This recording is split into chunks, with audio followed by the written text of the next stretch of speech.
अभी तुमने ये देख लिया था फाइनेंशियल मॉडल होते हैं जिसकी वजह से तुम्हारे बिजनेस पे पैसा मिलता है, और यही एक आपका टूल है जिससे आपके बिजनेस की स्टोरी बनती है। लेकिन टेक्निकली तुमने कभी सोचा है कि ये मॉडल बनते कैसे होंगे या कितने सारे टाइप के होते होंगे? ऐसा तो नहीं है कि हर एक कंपनी के लिए एक ही मॉडल बना दिया और उसी के बेसिस पे पूरी फंडिंग करा दी। ये तो कभी नहीं हो सकता, क्योंकि टेक्निकली कोई आपकी कंज्यूमर गुड्स है, कोई आपका तेल चावल पानी बेच रहा है, कोई टेक्नोलॉजी बेच रहा है, तो सारे बिजनेस एक साथ वैल्यू नहीं हो सकते। और किस हिसाब से आप इस चीज़ को करोगे? और आप अब यहाँ एजम्पशंस की बात करते हैं, आप यहाँ बात कर रहे हैं कि किस हिसाब से टेक्निकल फिजिबिलिटी और एनालिसिस करेंगे।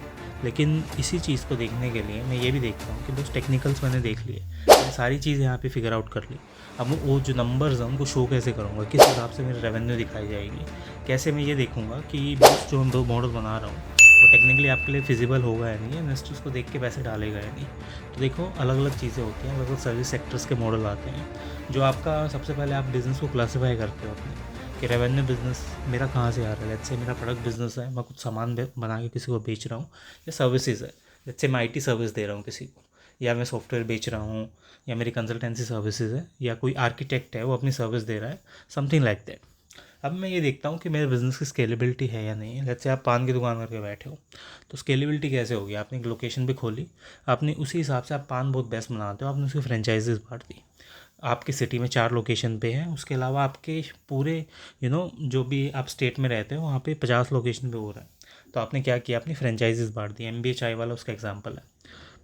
लेकिन आप किसी बिज़नेस में स्केलेबिलिटी नहीं करोगे, आपका खुद का ही ऑप्शन नहीं है कि आप नहीं करना चाहते। लेट्स से कोई चीज़ है, कोई सेल्फ एम्प्लॉयड है बंदा जो उसी से काम हो सकता है। लेट्स से कोई डॉक्टर है, डॉक्टर अपनी स्केलेबिलिटी नहीं कर सकता टेक्निकली। वो अगर वो स्पेशलिस्ट है किसी चीज़ का, तो वो बेसिकली अगर खुद ही देख रहा है, पेशेंट्स उसके बाद खुद ही आ रहे हैं, तो ऐसा तो नहीं है ना एक जगह बैठ के, मतलब अलग अलग फ़ोन पे किसी को टेली कम्युनिकेशन दे दे और ये सारी चीज़ें, या नब्ज़ देख के कर ले, वो नहीं कर सकता। 50 लोकेशन पे एक साथ नहीं जा सकता, 2 या 3 पे जा सकता है, लेकिन 50 पे नहीं जा सकता।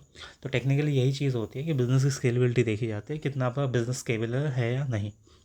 अब बात आती है कि कल को अगर फंडिंग कराओगे तो फंडिंग का मार्केटिंग प्लान क्या होगा, किस हिसाब से देखोगे, और कैसे इसको आप आइडेंटिफाई करोगे चीज़ों को करने के लिए कि आपके लिए बेस्ट है या नहीं।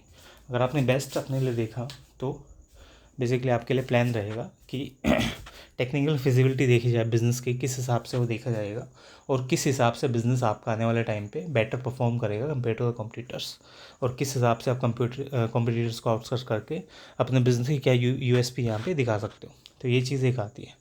वी एज इन्वेस्टमेंट बैंकर आपको हेल्प कर सकते हैं आपके बिज़नेस को स्केल करने में। अपार्ट फ्रॉम दैट, आपको ये बताने में कि किस हिसाब से आप अपने बिज़नेस को ग्रो करोगे और क्या क्या ड्राइवर्स आप अपने बिज़नेस के लिए देख सकते हो जो बेनिफिशियल रहेंगे आपको ओवरऑल ग्रोथ करने के लिए और एक मार्केट में बेटर पोजीशन लेने के लिए। हमारे जो सर्विसेज हैं, हमारी कॉस्ट है काफ़ी नॉमिनल है, आप अफोर्ड कर सकते हो। अगर कॉन्टैक्ट कर सकते हो तो ये नीचे ईमेल आईडी से कॉन्टैक्ट करें।